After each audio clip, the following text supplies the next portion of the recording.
aleluya. Mira la cruz en esta noche y que te sirva de señal, aleluya, de donde todo terminó. Ahí fue que todo terminó en un momento dado. Alabado sea el Señor, aleluya. Cuando Jesús, aleluya, diciendo la palabra, cuando Jesús tomando el vinagre dijo, consumado es. Oh, santo, aleluya.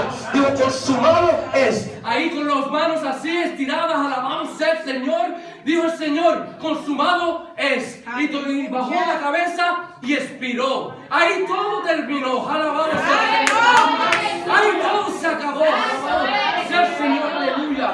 Mi alma alaba a Dios. Habiendo inclinado la cabeza, dice la palabra que entregó su espíritu. Oh, gloria a Dios. Ese supuesto fin, amado hermano, amada hermana que me escucha, ese supuesto fin de la vida de Jesús fue el inicio de nuestra salvación. Aleluya.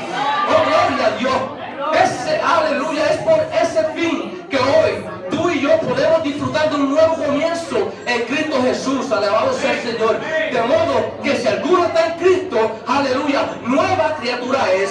Las cosas viejas pasaron y aquí todas son hechas nuevas. Alabado sea el Señor. ¿Cuánto un aplauso al Señor? Alabado al Señor. Alabado al Señor. Aleluya. Esa es nuestra cruz. Esa es nuestra cruz. Donde todo terminó, pero todo comenzó. Aleluya. Porque le puedo decir que aquello que parece el final puede ser el principio. Aleluya.